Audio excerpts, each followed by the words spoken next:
She probably has a nanny, if that's even PC to call him that, or maybe I should be a you idiot. Get your head out of your ass.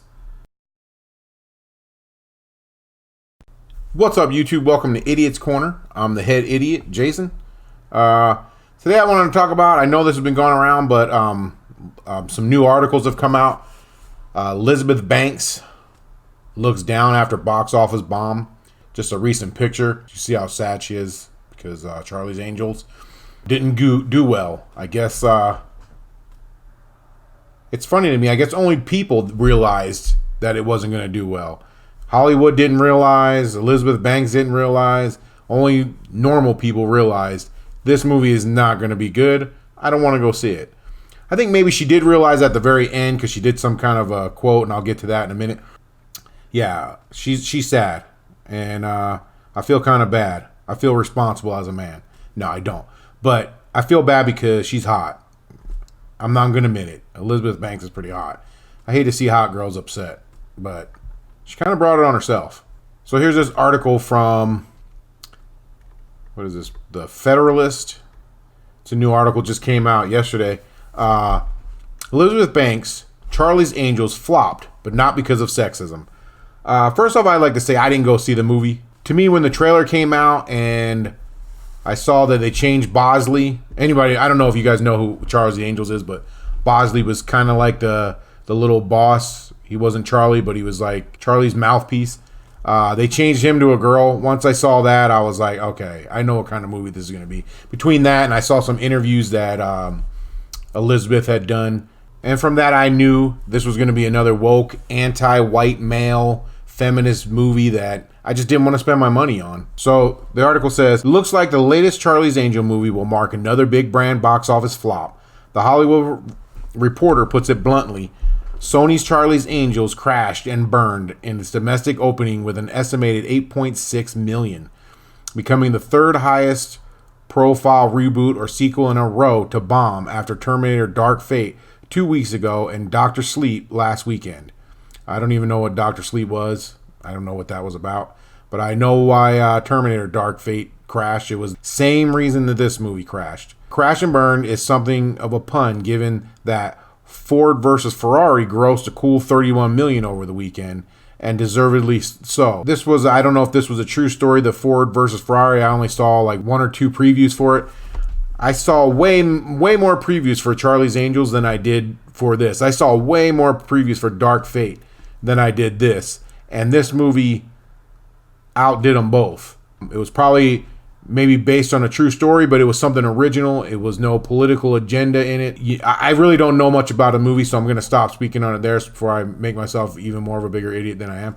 I think that's what people are looking for now. They want new movies that are original, or they don't want these reboots that everybody keeps putting out for whatever reason. So it says, by Banks' logic, director and writer and producer and star, she was all for, Elizabeth Banks set the stakes high for Charlie's Angels. Either that, or she was giving the film a convenient excuse for failure. If this movie, this is a quote from her, if this movie doesn't make money, it reinforces a stereotype in Hollywood that men don't go see women do action movies, she told the Herald Sun of opening weekend. I don't understand why. Who cares if men don't want to see women in an action movie? Doesn't mean that they're a sexism or there's anything wrong with them. It just means they prefer to see men do action movies. I don't know if that's the case.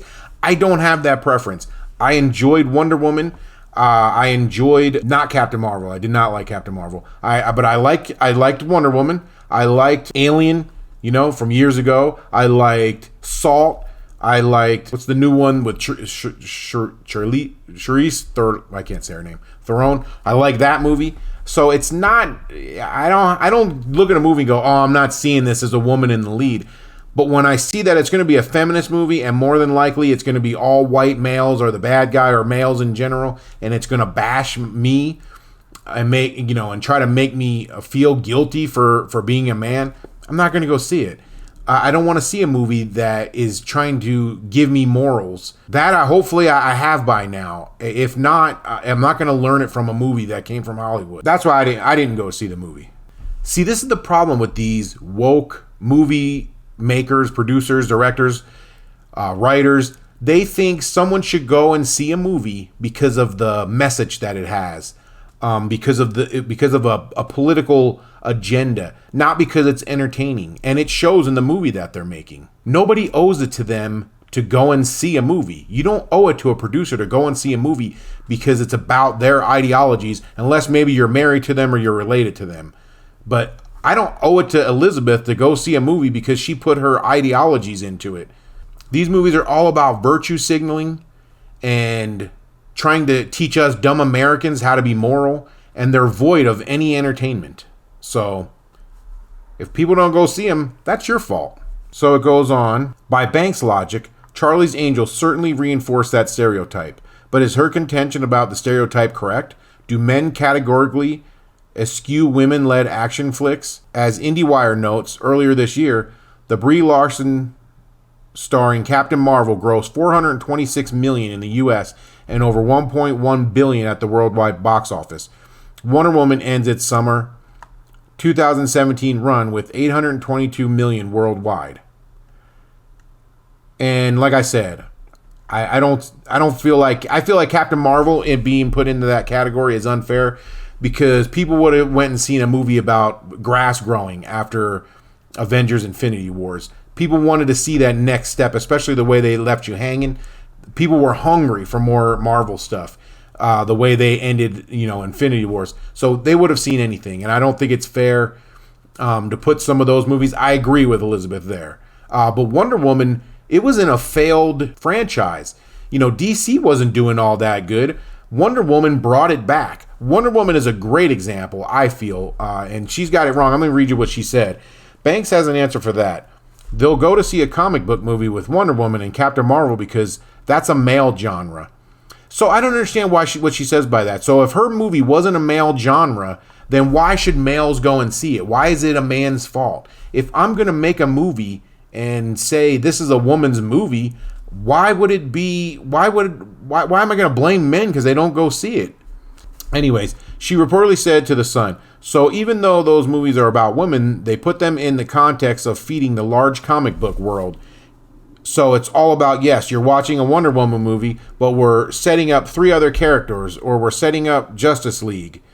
And again, DC was putting out bad movies. Nobody was going to see DC movies. I mean, they were, but it wasn't like Marvel movies. So there, she's wrong about Wonder Woman. Wonder Woman brought people in and it opened up the door, I think, for the next movie. Batman versus Superman, that was a flop. Nobody liked it. It was men in there. So she's wrong there. This modifies her original description of the stereotype, which can also be clearly interpreted as a condemnation of it. In a significant way, it's not simply that men don't flock to women-led action movies. It's more specifically that men don't flock to women-led action movies outside a male genre, if you accept that definition. I get it. Banks wants cash to back projects like Charlie's Angels, and making a movie that appeals to both men and women is a good way to do it.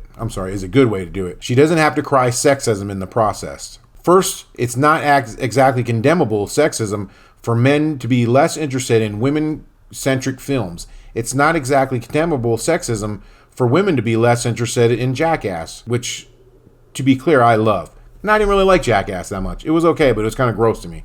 So it was funny in a way, but after the first movie, Even if men saw them because they liked the comic book universe, the success of Captain Marvel and Wonder Woman plainly suggests men have no categorical aversion to action films led by women. The original Charlie's Angels movie did pretty well, by the way. Banks is echoing the feminist line that emerged around the release of the Ghostbusters reboot. Here's a sampling of those sentiments. Seeing Ghostbusters on opening weekend could actually help fix Hollywood sexism via The Cut in 2016. And then this is a little thing from this, from The Cut. I don't know if that's a magazine. I don't know what that is. Female-led blockbusters in Hollywood are still such a rarity, and the view that audiences won't watch movies helmed by women so pervasive that every female-led film is seen as a litmus test for every future one, particularly a major action comedy tentpole like this one. If Ghostbusters flops, nobody will point to the weak script or an excessive budget. They'll look at the one factor that deviates from Hollywood's norm, the gender of the stars fronting it.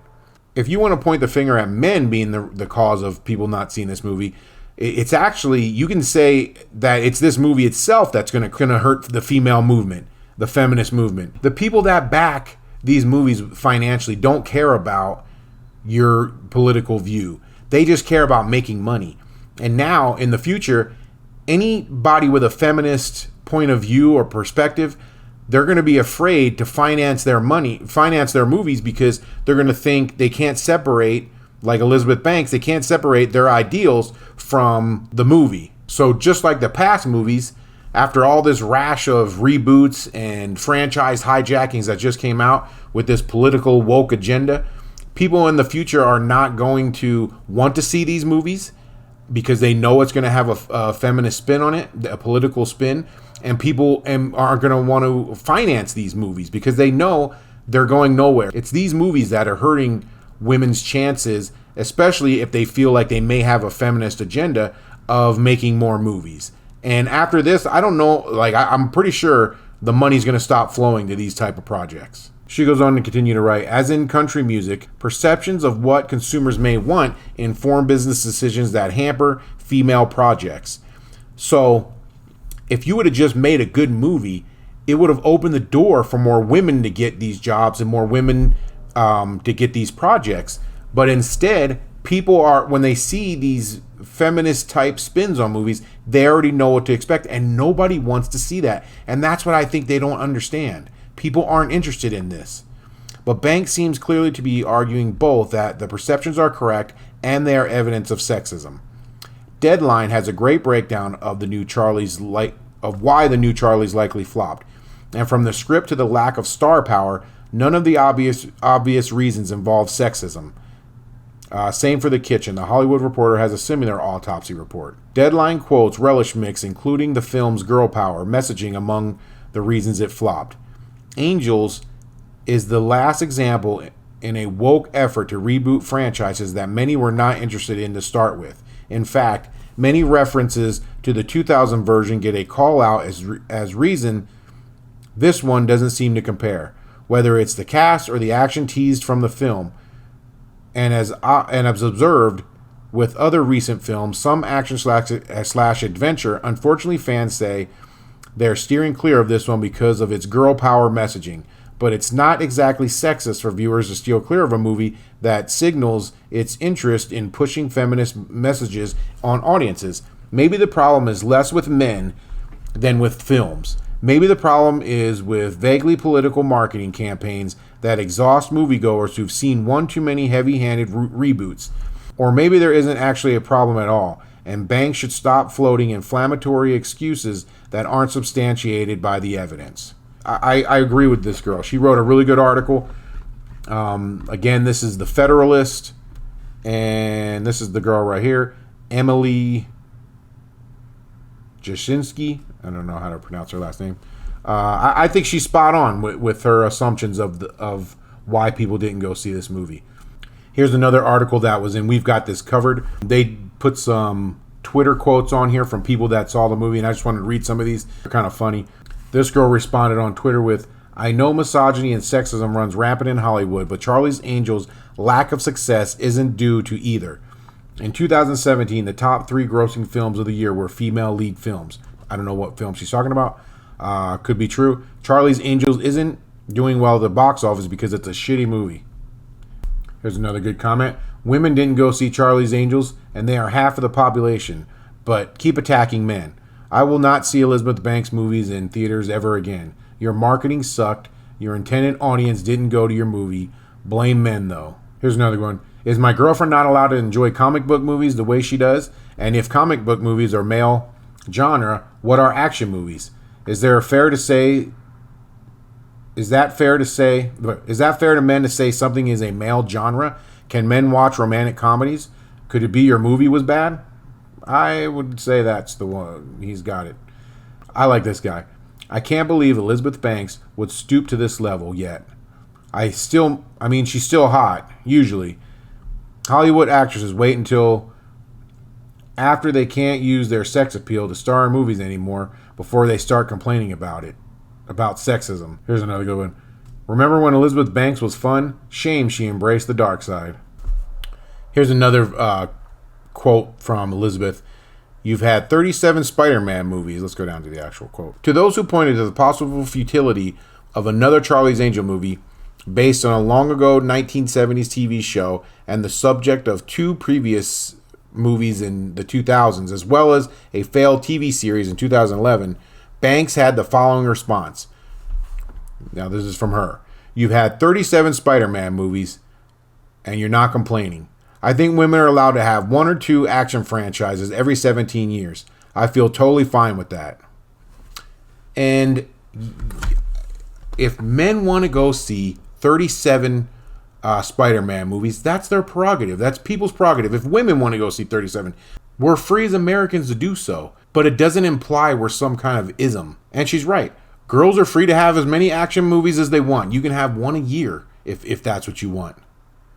But that doesn't mean we have to go see them, as if we owe it to someone to fill some diversity quota. Is that what they want for the future? You have to fill out some kind of punch card to make sure you spent your time diversely amongst all types of people groups? And like I said before, if men want to see a men in action movies, that's not sexist. If men want to see men in regular movies, if you just want to go to the movie, you personally, to see a man, no homo or whatever, just to see men in movies, if you prefer a man actor, that's your prerogative. If that's what you feel that you need to see. I don't feel that way. I don't need to see that. But it doesn't mean you're sexist because of that.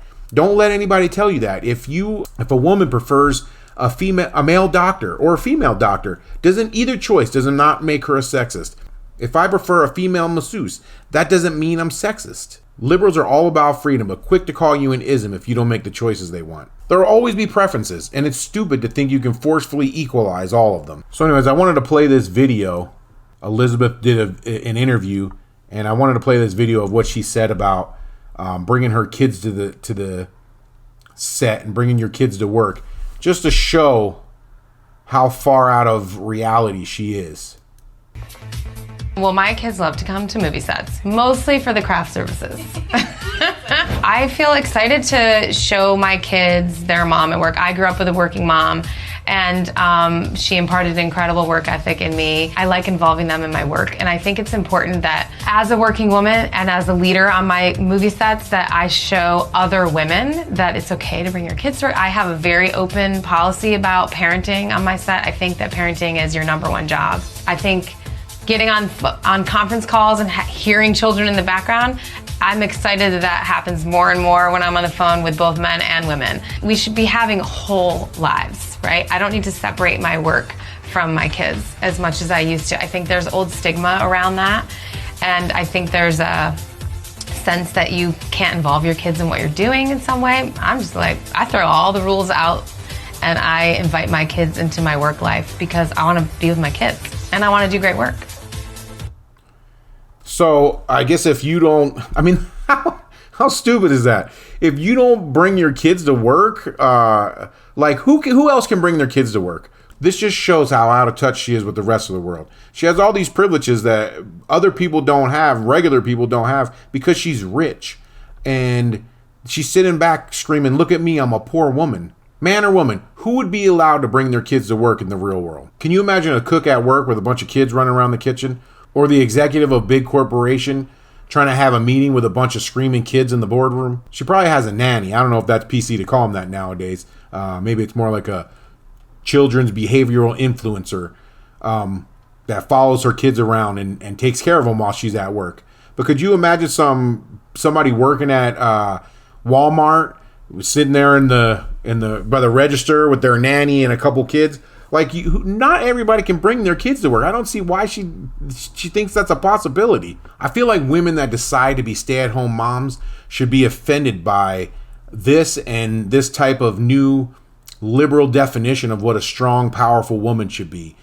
Because it suggests that you need to do traditionally male-type activities to be a strong woman. Like, be a spy, be able to beat up white men, be able to be, or men in general, sorry, or be a Ghostbuster.